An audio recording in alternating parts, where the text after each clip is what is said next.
In the early 20th century, a woman named Linda Hazzard claimed to have the cure for all diseases. Her method was simple: starve yourself until you are cleansed of all toxins. She called herself a doctor, but she had no medical degree. She was a quack, a swindler, and a serial killer. Hazzard opened a sanitarium in Olalla, Washington, where she treated her patients with a diet of tomato and asparagus juice and sometimes orange juice. She also subjected them to pummeling and hours-long enemas. She claimed that fasting was the key to health and that any signs of weakness, pain, or emaciation were evidence of the body healing itself. But many of her patients did not survive. They died of starvation, dehydration, or organ failure. Hazzard took advantage of their vulnerability and convinced them to sign over their property, money, and valuables to her. She forged their wills, cremated their bodies, and disposed of their ashes. She killed at least 15 people and possibly many more. How did she get away with it for so long? How did she attract so many followers who believed in her fasting cure? And how did she finally meet her end? This is the story of Linda Hazzard, the starvation doctor. Linda Hazzard was born in 1867 in Minnesota. She was the oldest of 7 children. Her father was a farmer and her mother was a homemaker.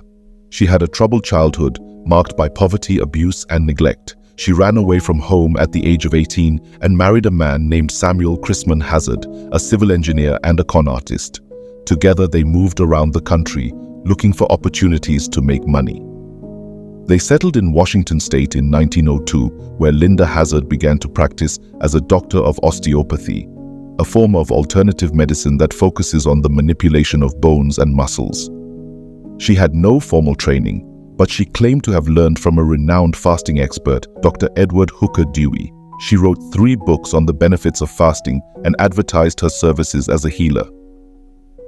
She attracted many patients, mostly wealthy and educated people, who were dissatisfied with conventional medicine or who had chronic or incurable conditions.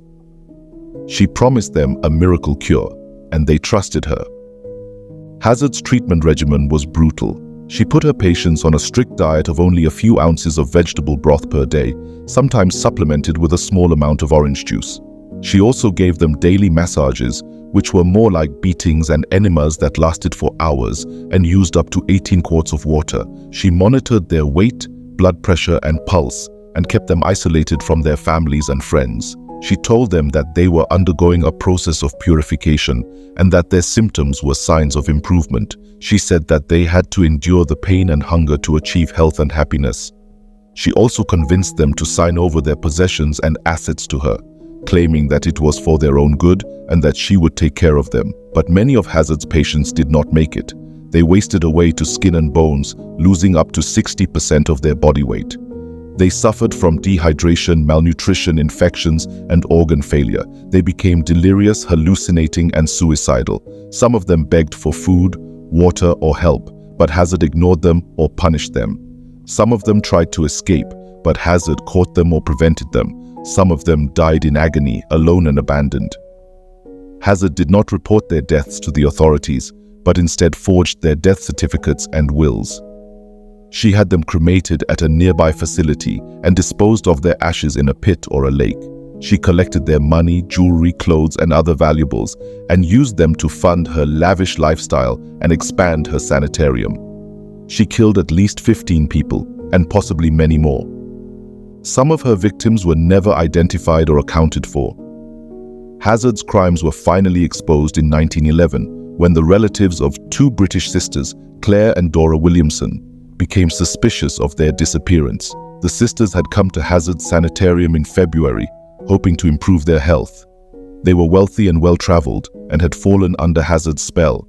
Hazzard separated them and starved them until they were barely alive. She also persuaded them to give her power of attorney and access to their bank accounts. In May, Hazzard sent a telegram to their childhood nanny, Margaret Conway, who was living in Australia, asking her to come and take care of them. Conway arrived in June and was shocked by what she saw. The sisters were emaciated, weak, and near death. Hazzard told Conway that they were suffering from cirrhosis of the liver and cancer, and that they needed more fasting to cure them. She also told Conway that she had adopted Claire as her daughter, and that she was the sole beneficiary of her estate. Conway was not convinced and managed to smuggle Dora out of the sanitarium with the help of a local nurse. She also contacted the British consul, who launched an investigation. They discovered that Claire had died on June 1st and that Hazzard had cremated her body and taken her belongings. They also found out that Hazzard had killed many other patients and that she had a criminal record for fraud and bigamy. Hazzard was arrested and charged with murder. She pleaded not guilty and defended herself in court. She claimed that she was a victim of a conspiracy by the medical establishment, the press, and the government, who were jealous of her success and wanted to discredit her. She also claimed that her patients had died of natural causes and that she had their consent and gratitude for her treatment. She called some of her surviving patients as witnesses who testified in her favor. The trial lasted for 2 months and attracted national and international attention. The jury deliberated for 2 days and returned a verdict of guilty of manslaughter. Hazzard was sentenced to 2 to 20 years in prison. She appealed the verdict, but it was upheld by the state Supreme Court. She was sent to the Washington State Penitentiary in Walla Walla, where she continued to fast and write. Hazzard was released on parole in 1915 after serving only 2 years. She received a full pardon from Governor Ernest Lister in 1916 on the condition that she leave the country. She moved to New Zealand, where she resumed her practice and published another book on fasting. She returned to the United States in 1920 and reopened her sanitarium in Olalla. She continued to treat patients with her fasting method, despite being banned from using the title of doctor. She also faced several lawsuits and investigations but avoided further prosecution. Hazzard died in 1938 at the age of 70 after subjecting herself to a long fast. She was buried in an unmarked grave in Olalla.